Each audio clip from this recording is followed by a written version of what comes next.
Your eyes are a bit red, buddy. You know that?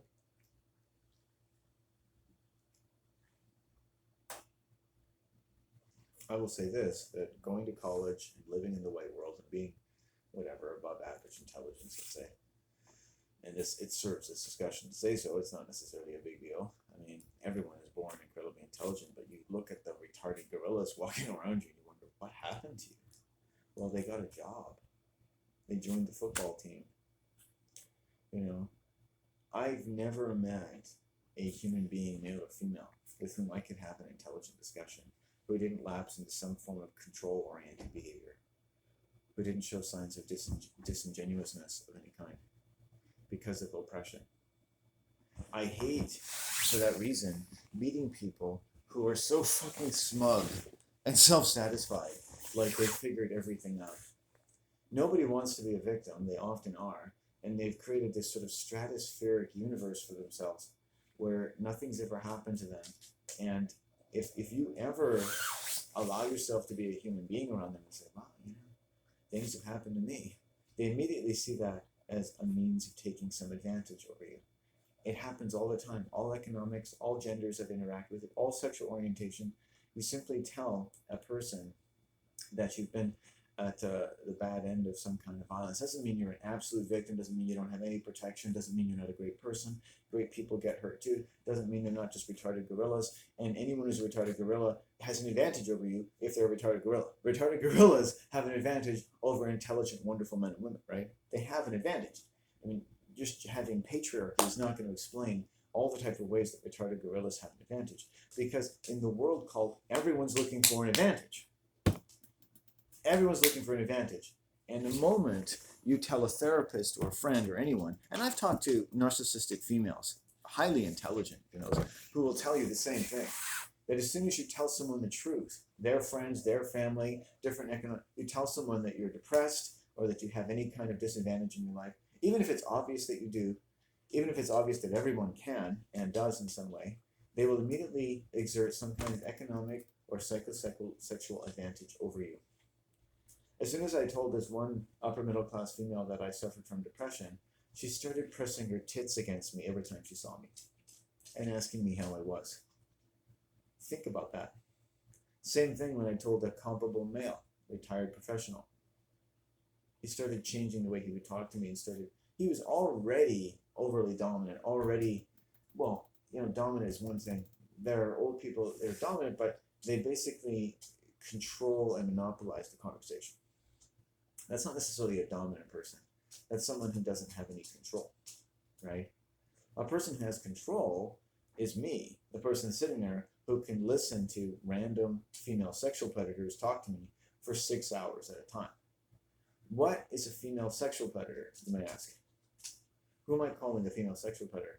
Well, the answer, if you don't know it already, it means that you don't know what sexual assault is. Okay, so I will teach you. You can learn from me. I have something you don't have.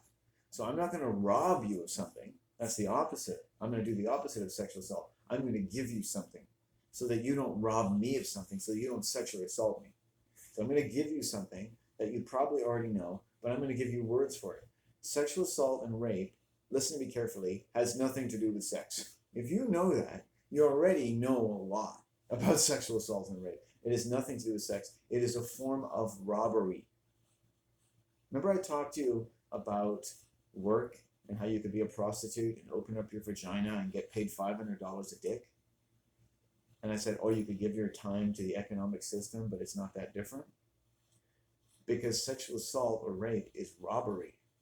And when you go to work, you're being robbed. The very nature of financial instruments is based on robbery and rape. Is it any wonder that men and women are being raped by people who want nothing more or begin to want nothing more at any point in their relationship with you, abstractly with humans and men and women via the proxy of beliefs, knowledge, religions, common ideas, practices, structural violence, economic, industrial, survival, evolutionary imperatives, biology, you name it.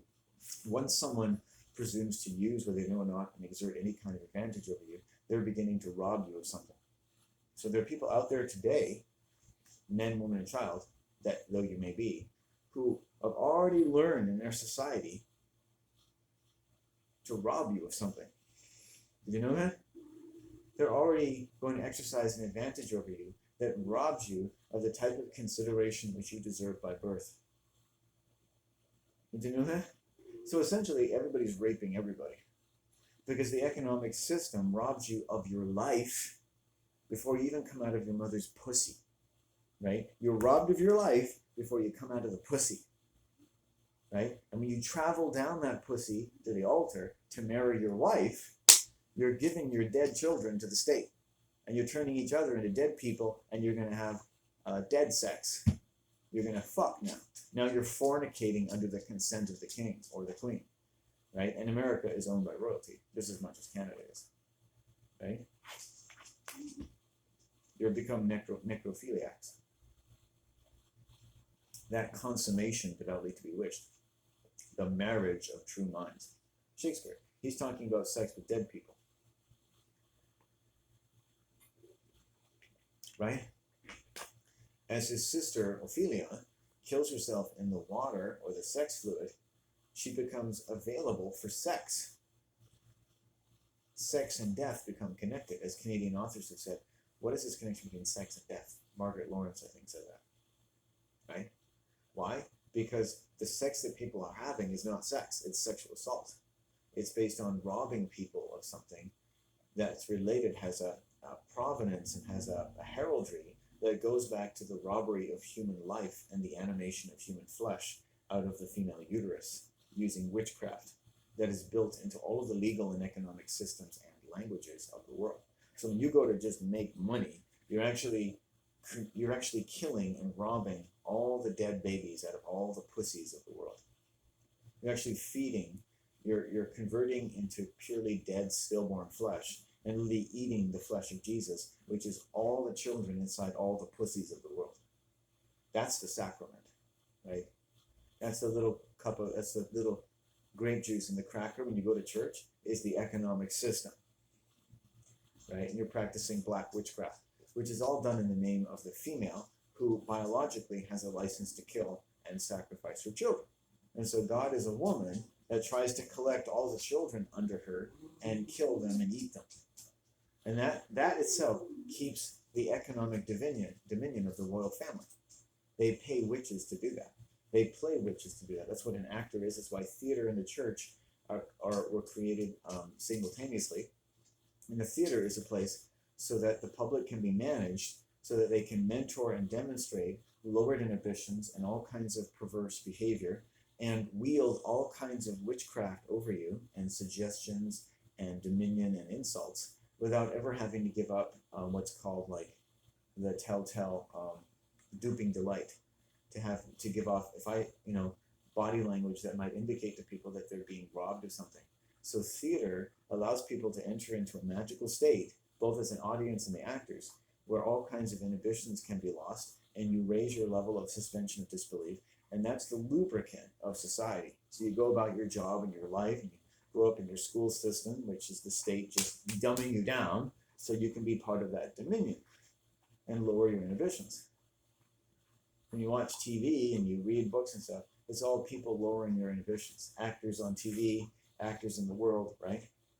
The stage is the perfect place to control people because you can do anything on the stage. You can shock people on stage. People can be raped on the stage. And they're like, woo! A feminist who's been gang raped 50 times can go watch a movie of someone being raped and go, ooh, that was a good movie. Let's go have some more popcorn. Because it's a movie. We watch acts of violence all the time that we would never abide in our daily lives. And we call it entertainment. And no big deal. Because the stage and the theater is a place that these witches can practice their craft.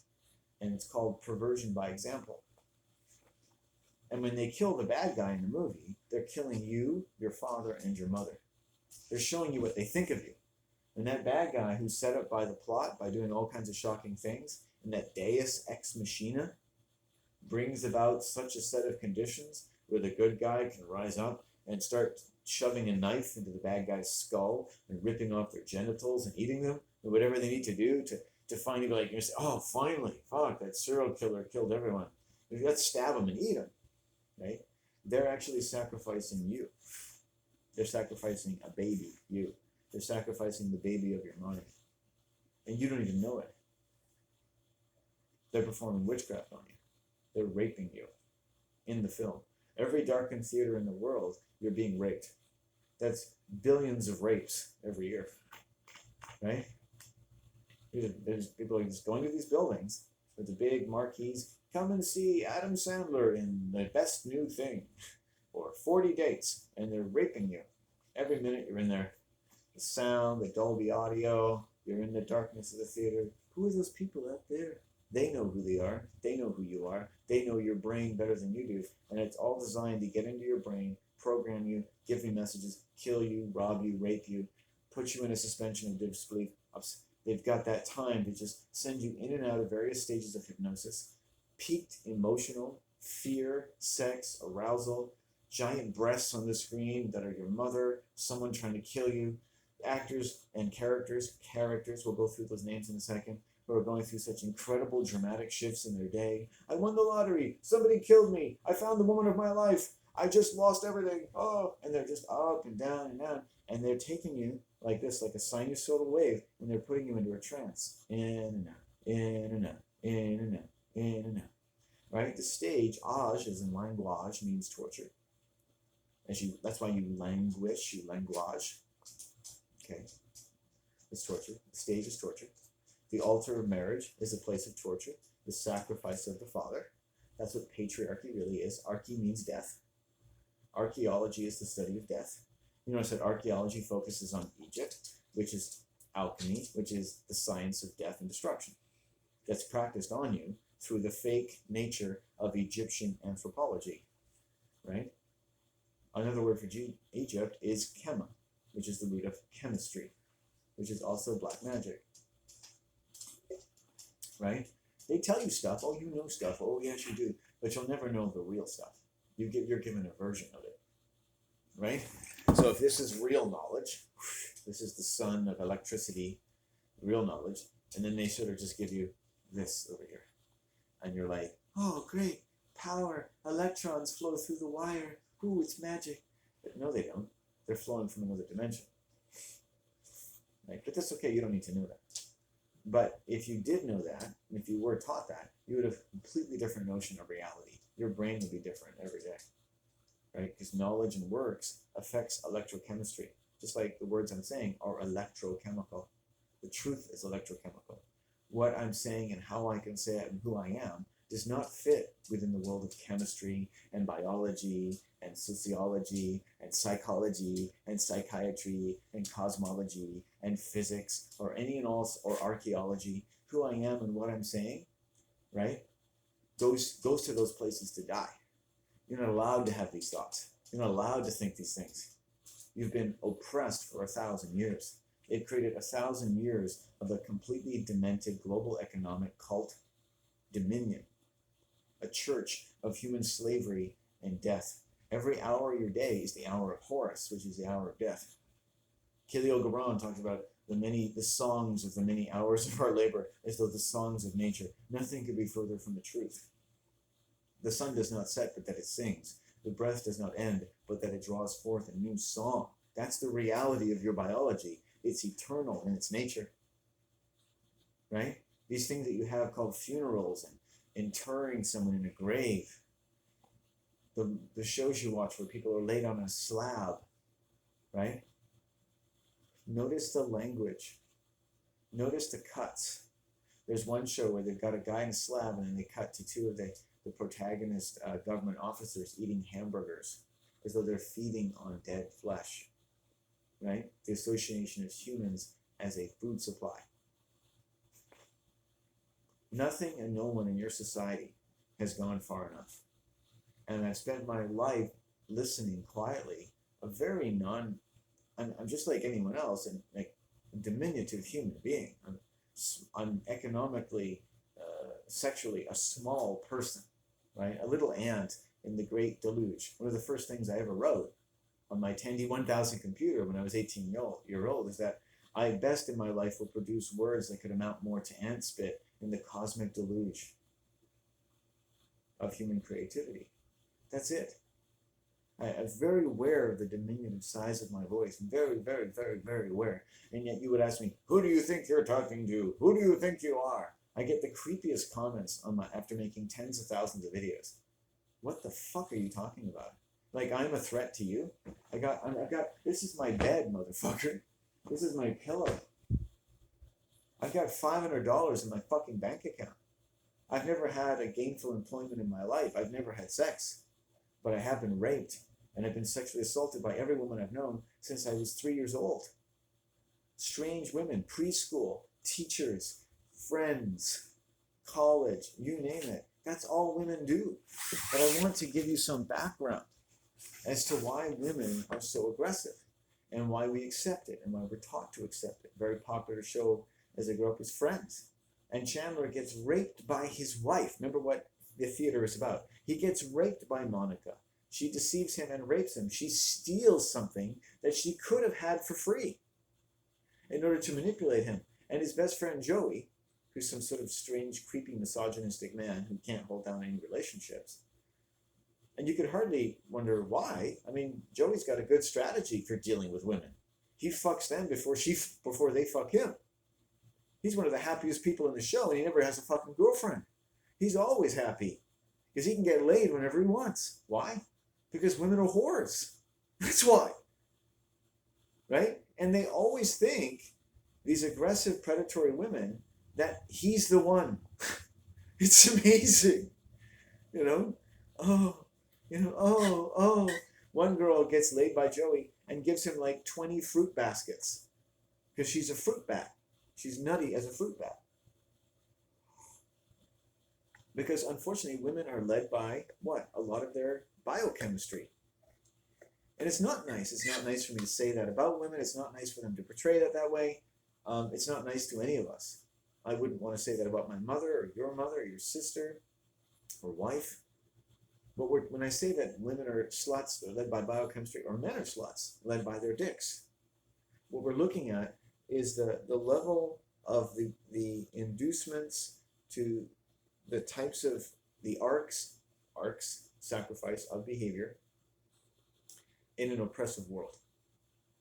Then it does become incredibly difficult to understand where anyone's coming from and why anyone trusts anyone. And Chandler gets raped, and his friend Joey says to him, "Hey man, what are you so upset about?" Joey's kind of like the therapist. "You got to have sex, didn't you?" And that's how female therapists talk to me when I tell them I've been raped or sexually assaulted. They're like, "Oh, it depends how you look at it. You got to have sex, didn't you?" Did you know that therapists actually say that to me? Female therapists? That's what they all say. They're out of their fucking minds, right? They're retarded gorillas born by the Frankfurt School. And I don't go to them because I expect help. I go to them to study them. They don't know that. I'm not trying to show them how powerful I am or get one up on them. I'm not a malicious person. I want to know the world I'm in. And the best way to know the world is to offer yourself to people who think they know something. And instead of helping me, they just fucking sexually assault me. A lot of these fucking therapists want to hop on my dick while I'm sitting right there. They're so fucking aroused and excited by the work that they do in the world. The logical conclusion of giving me therapy would be to shove their pussy on my dick. Because they get such pleasure from it. Because the pleasure of work and the pleasure of sex are connected by the oppressive way that people's child development is grabbed by the economic system. So work and sex are connected, just the way Freud said, just the way any psychiatrist would tell you. Work and sex are connected. They're using the same sinusoidal waves of your life energy, which is really taking your sex out of you. You're just giving it away. You're being robbed. You've been taught to have relationship the way you get a job, to let yourself be robbed of something. So when you go to the altar, you're basically raping each other. You're being robbed. Now maybe it's women robbing men, and then there's a case that men are being sacrificed.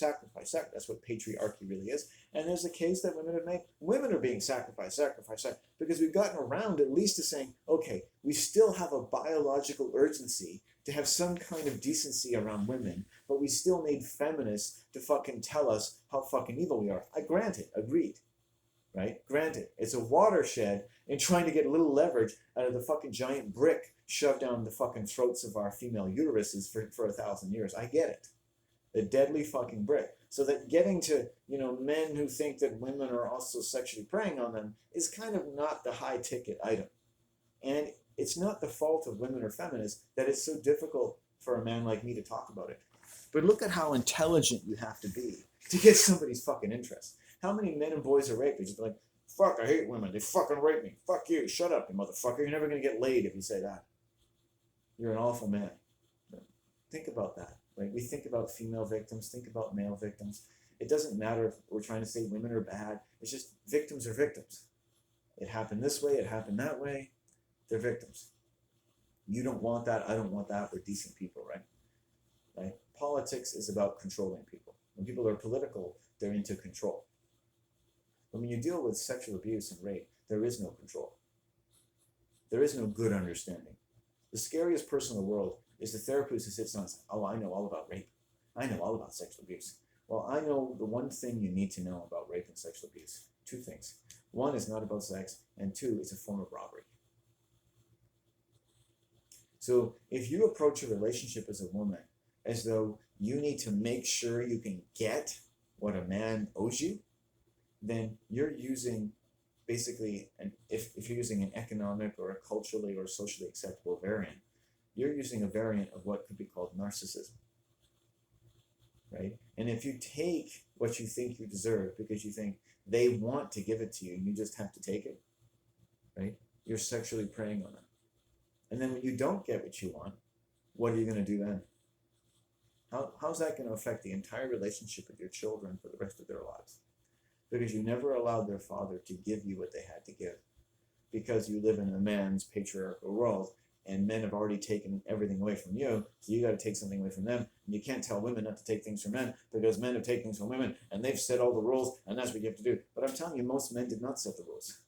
The people who control the world set the rules, and they use female magic to control all of you and to set your gender against each other so that you become part and parcel and compatible with what you learn from every 3-second genetic profile, much of which you don't hear at the subliminal level of all entertainment, which is part of a religion, including the theater, to cultivate your ability to accept a philosophy of mutual annihilation, Kabbalistic Gnosticism. The day destroys the night destroys the day. The setting sun destroys the dawning sun sun is the death of the setting sun. Everything's killing each other, killing each other, killing each other, killing each other. In the movies, the good guy and the bad guy, their whole sense of sexual and occupational identity means that one of them has to die. And usually their child has to die, their wife has to die, and other people have to die. And look at any character you love in TV and books, and notice the people around them, men or women, who die. And all the people who die around them, before, during, and after their epic and heroic existence. It's all death-oriented. It's very Catholic. It's religious. It's part of every culture in the world is based on death. Your memories are mementos of death. Your memorial is made of your memories. So you're building a memorial all of your fucking life, an altar to your own death. You're giving your labor and your sex away to a world that treats you as though you're dead. The economic and legal witchcraft of the world wants to move you around politically, get under your skin, and tell you what to do. As your teachers tell you what to do, and your parents tell you what to do, and your circumstances tell you what to do. And it's not that nothing should ever tell you what to do, and there should be no boundaries in human beings. But I've shown you both sides of these kind of Rubicon of like, there has to be boundaries, but you can suffer from boundaries that don't let you talk. And those boundaries then become oppressive. There can be things that are hard to talk about. Hey, you got a growth on your penis one day. That doesn't mean somebody raped you, does it? Or it could. And it's hard to talk about, right? You get assaulted, it's hard to talk about. Whose fault is that?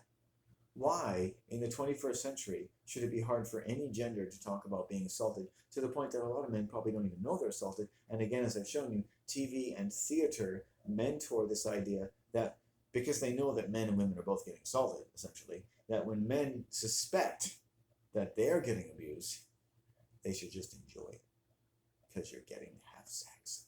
But that's not sex. Sex doesn't involve deception. Why does every character on stage in the movies always lie right away to deal with all their problems? Always. Notice all theater movies, every character lies to deal with their problems. Maybe their character background, maybe their occupation means that they have to. You learn. Lie, lie, lie to solve all your problems. Why? What is a world of lies?